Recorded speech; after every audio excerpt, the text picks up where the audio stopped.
아버지의 장례식이 끝난 후 모두가 아버지의 주식으로 누가 무엇을 얻느냐에 대해 이야기하고 있을 때 내 여동생 켈리와 결혼한 처남이 갑자기 $500만 포함한 모든 돈을 내 누나와 남동생인 켈리에게 주어야 한다고 말했습니다.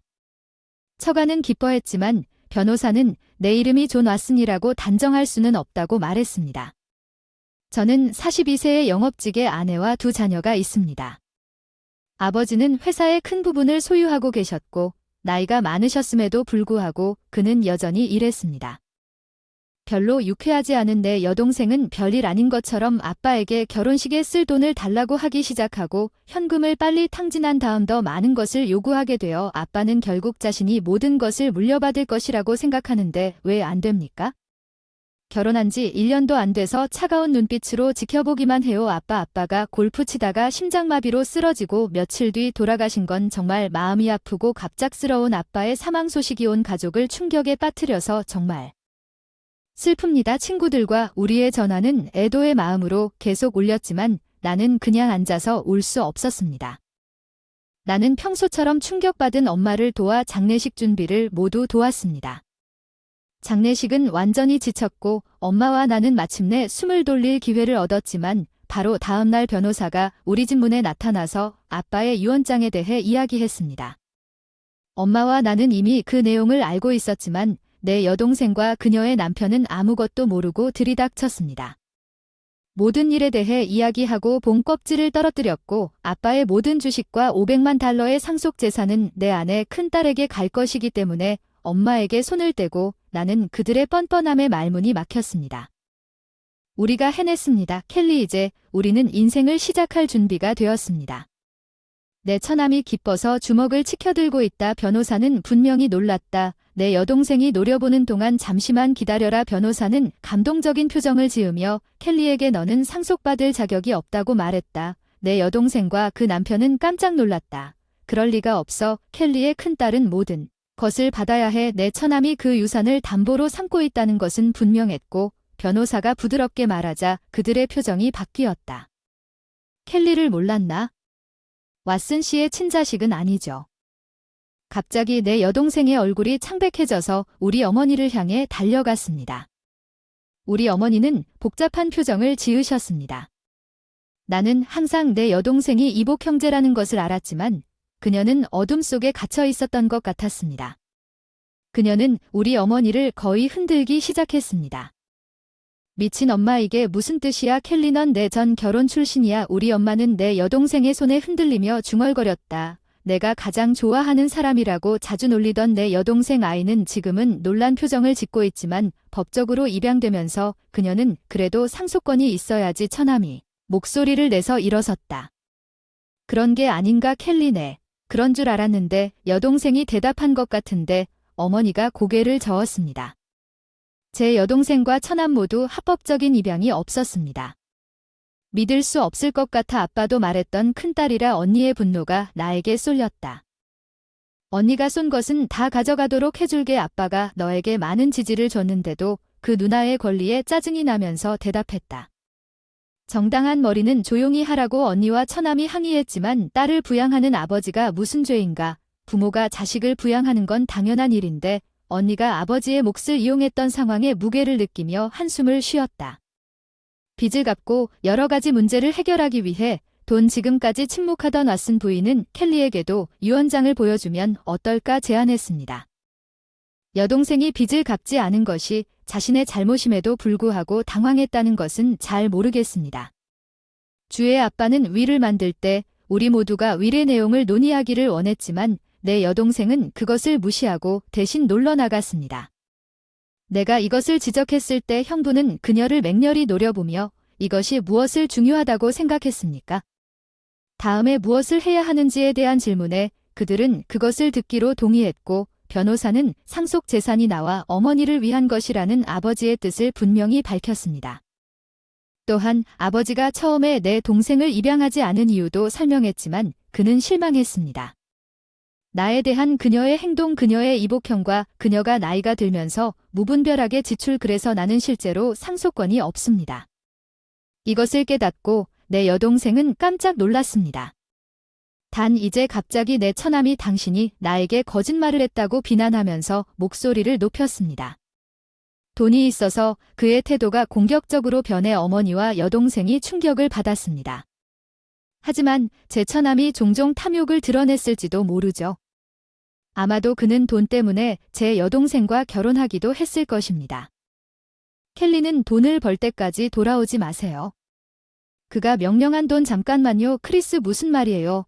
내가 부자가 될 줄 알았는데 다리를 아래로 밀어내며 동생을 거칠게 밀고 나갔죠. 형부는 방에서 뛰쳐나갔고 동생은 분노로 얼굴이 붉어지며 우리를 노려보았습니다. 당황한 엄마에게 소리쳤어요. 엄마, 왜 저를 입양시키지 않았나요? 당신만이 유산을 물려받는 건 불공평해요. 나도 뭔가를 받았어야 했는데 제대로 처리하지 못해서 정말 끔찍해요. 엄마가 울면서 장면을 만들었어요. 그녀의 폭발에 당황했지만 변호사는 그런 드라마에 익숙하지 않은 것 같았습니다. 내가 아빠 아들이기 때문에 왜 모든 것을 가져가는가? 내가 존재하지 않았더라도 아버지는 내가 아무 말도 하기 전에 내 여동생의 성격을 고려하여 같은 결정을 내렸을 것이라고 생각했습니다. 변호사는 침착하게 켈리에게 개입했습니다. 만약 당신이 이렇게 계속한다면 경찰이 내 여동생 플린치를 가능하게 만들 것입니다. 과거 도둑질 사건을 회상하면서 우리 어머니 켈리는 그녀의 눈에 눈물이 났다고 외쳤습니다. 6개월이 지났고 상속 절차는 차질 없이 순조롭게 진행되었습니다. 비록 여동생과 처남이 약간 투덜거렸지만 변호사의 효율적인 관리로 인해 여지가 없었습니다. 어머니가 여동생과 데이트해서 돈을 좀 달라고 간섭했지만 나는 그것에 대해 언급하지 않았다.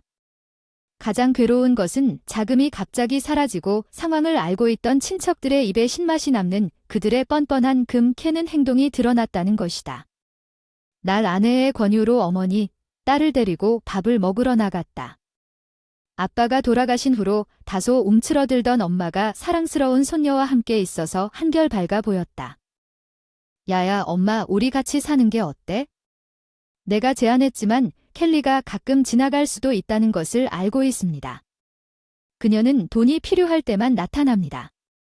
너무 수용하지 마십시오. 어머니는 주저했습니다. 내 여동생이 생물학적 딸이고 우리 가족이 가족으로 이사했다면 그녀의 주저함은 이해할 수 있었습니다. 도우미가 거기 있을 테니 내 여동생이 그걸 염두에 두고 돌아왔을지도 모르지. 차고에 차를 주차해 두었으니 잠깐 커피 한잔 하자고 차에서 내려 입구로 향할 때 차가 갑자기 우리 쪽으로 아슬아슬하게 방향을 틀었다. 딸의 울음소리에 본능적으로 아내를 보호했어. 아야, 고맙게도 차가 나만을 축복했지만 근처 화단에 던져졌는데 세게 부딪혀 차가 차고 입구에 부딪혀 멈췄어. 괜찮니 내 아내야. 그리고 딸이 나를 도와주러 달려왔고 어머니는 입구에서 떨면서 서 있었는데 당연히 당황해서 나는 구급차를 타고 병원으로 이송되었고 나중에 하룻밤을 지내야 했습니다. 운전사는 내 처남인 크리스 애덤즈라는 것을 알게 되었습니다. 경찰은 그가 브레이크를 밟은 것으로 착각했다고 주장했지만 어머니와 여동생이 병원에 왔을 때 나는 그의 설명을 의심했습니다. 여동생은 나를 차갑게 바라보며 당신은 놀라울 만큼 회복력이 뛰어나다고 말했습니다. 그렇지 않겠습니까? 내가 큰 부상을 입었다면 어머니가 당신에게 안타까운 모든 것을 물려주셨을 거라 생각합니다. 나는 웃으면서 말했다. 내 여동생은 눈에 띄게 긴장했다. 당신은 기대하고 있는 것이 아닌가? 나는 그녀가 시선을 돌리는 동안 어머니가 불편해하는 것을 알아차렸다. 엄마는 나에게 계획을 말했다. 나한테 유산을 물려준 게 그런 사고를 낸 건 말도 안 되는 일이었어. 내 여동생이 이 계시를 받고 당황한 것 같다고 말했어. 내가 상속받을 수 있는 것을 누군가가 거부한다는 게 누나가 이해할 수 없는 것 같아 보였어. 나에게는 아내와 아이들이 있어서 엄마가 나한테 물려달라고 했어.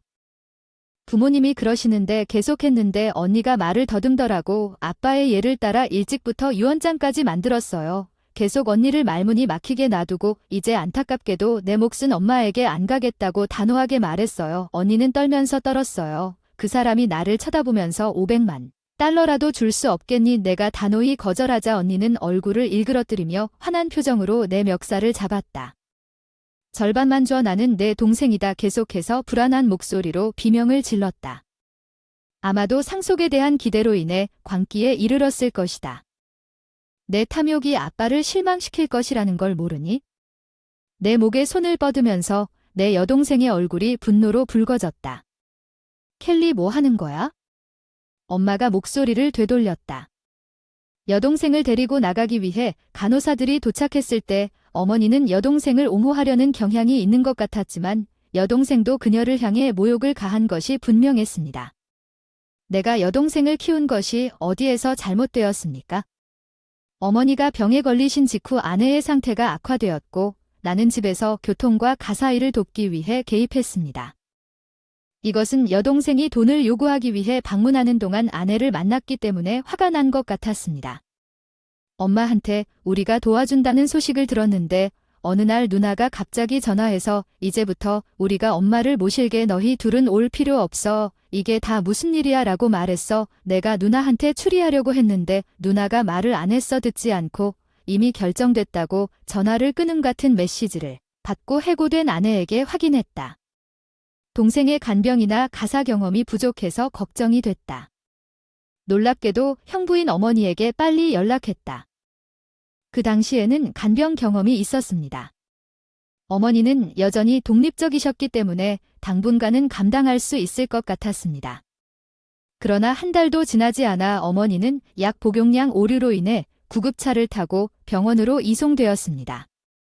우리가 도착했을 때 의사는 어머니가 아내와 함께 있는 동안 전에는 그런 실수를 한 적이 없었다는 사실에 어리둥절해했습니다. 나는 혼란에 빠진 집으로 돌아갔고 어머니는 요리를 좋아하셨음에도 불구하고 냉장고는 비어 있었고 고용된 도움이 있었던 것 같았습니다. 상의도 없이 취소 여동생을 믿을 생각을 하는 것조차 부끄럽고 화가 났습니다. 어머니의 은행카드와 비밀번호가 금고에 안전하게 보관되어 있었음에도 불구하고 어머니의 은행 계좌에서 상당한 금액의 돈이 인출되었습니다. 안전금고는 있는데 생활비 대부분이 없어졌습니다. 어머니 병원 입원에 필요한 필수품을 은행카드와 함께 모아서 어머니에게 상황을 설명하기 위해 돌아왔습니다. 켈리 어머니는 은행카드 상황을 전혀 모르는 것처럼 보였습니다. 투약 오류에 대해 묻자 그녀는 침울한 표정을 지으며 처남 엄마가 준비한 것이라고 고백했습니다. 아마도 내 동생을 더 이상 집에 들어오지 못하게 하는 것이 최선일 것 같다고 나는 존에게 제안했습니다. 당신을 돌보겠다고 약속했지만 집은 이런 상태입니다. 어수선하고 살이 많이 빠졌네. 밥은 제대로 먹었니? 엄마의 말이 나를 무겁게 짓눌렀어. 엄마, 우리랑 같이 살자. 엄마, 우리 모두 함께 할 수 있는 집을 지을게. 엄마를 울게 만들자고 제안했어. 그러나 의사의 노력에도 불구하고 그녀의 건강은 계속 악화되었습니다. 아마도 여동생과의 사건으로 인해 마음이 약해졌는지 그녀는 결코 회복되지 않았고 결국 거의 아버지를 따르듯이 사망했습니다. 장례식을 준비하기 위해 집에 돌아왔을 때 모든 귀중품이 내 여동생과 처남이 빈 방 한가운데 서서 필사적으로 돈을 쫓아 그들을 데려간 것처럼 보였습니다. 나는 처음에 충격을 받았고 그 다음에는 어머니의 죽음 다음 날 그들의 행동에 대해 그들에게 책임을 묻기 위해 맹렬한 분노에 사로잡혔습니다. 장례식 내 여동생과 나는 변호사와 만나 상속에 대해 논의하기로 예정되어 있었습니다. 너무 안타까운 엄마의 유산은 당연히 내 것입니다. 그녀의 딸내 여동생의 여동생은 대담하게 그녀의 진술을 보고 그녀가 심각하게 착각한 것 같아서 웃지 않을 수 없었습니다. 변호사가 유언장을 공개하자 유언장에 뭐라고 적혀 있는지 보세요. 동생의 얼굴이 하얗게 질렸습니다. 아니, 이건 있을 수 없는 일입니다. 켈리는 아버지의 마지막 소원을 물려받을 자격이 없습니다. 제 처남이 폭발했지만 변호사는 침착하게 같은 말을 반복했습니다. 이 진술은 터무니없다. 켈리는 늙은 여자의 친자식이 내 처남이 화를 내며 테이블에서 물건을 쓸어버렸다는 것입니다. 우리를 속일 수는 없습니다. 이제 우리에게 상속 재산을 달라고 크리스가 요구했습니다. 우리 엄마에게 해를 끼치려고 했는지 내가 그에게 맞섰습니다. 내가 한 번도 해본 적이 없는 일을 그가 반박했고 왜 그녀의 약에 실수가 있었는지 나는 더 눌렀다. 내 처남은 그 존을 걱정하는 짜증스럽게 눈살을 찌푸렸다. 우리가 상속을 받지 못한다는 것은 터무니없는 일이다. 내 여동생이 평정심을 잃은 듯 끼어들었고 무슨 짓을 한 거야? 나는 깜짝 놀라서 물었다. 그녀는 우리 어머니의 사망 소식을 듣고 달려온 것이 아니라 그녀의 비용을 충당하기 위해 더 이네리턴스에 은행을 두었던 것 같았다. 이것이 사실이 아니라고 말해준다. 언니가 변호사에게 요구한 게 아무것도 없자 변호사는 상속의 법적 분배에 대해 주의 깊게 설명하기 시작했지만 언니가 인출한 금액과 판매한 물건을 빼고 거의 아무것도 남지 않은 채 답답함에 머리를 극적였습니다. 변호사와 사전에 상의한 결과 그럴 수는 없습니다. 이 작은 여동생은 일의 어려움을 겪어본 적도 없이 부모님에게만 의지한 것에 대해 분명히 불만스러워서 현실과 동떨어져 있는 것 같았습니다. 그 사람에 대한 경멸을 담아 엄마는 내가 그 사람을 돌봐줄 거라 생각했는데 돈만 가져가고 그 사람을 버렸구나. 이 배은망덕한 인간아 화를 참지 못해서 누굴 돌보는데 돈이 든다. 무슨 말인지 알잖아. 내 여동생이 반격했다. 그럼 엄마 생활비로 사용한 내역을 보여줘. 필요한 비용은 내가 댈게 손을 내밀어 달라고 했더니 언니 얼굴이 창백해지고 입술이 떨렸다. 영수증이 없으면 인정이 안 된다고 변호사가 강조했다. 언니는 말문이 막혀서 형부가 애원하는 어조로 나를 흔들려고 했습니다. 조는 정말 도움이 필요한 동생에게 조금이라도 손을 빌려줄 수 없나요? 나는 좌절감이 점점 커지는 것을 느끼며 굳게 거절했습니다. 모든 것이 계획대로 진행되었다면 시댁도 한계에 이르렀을 것입니다. 켈리는 이제 상속 재산 전체를 갖게 되었을 것입니다.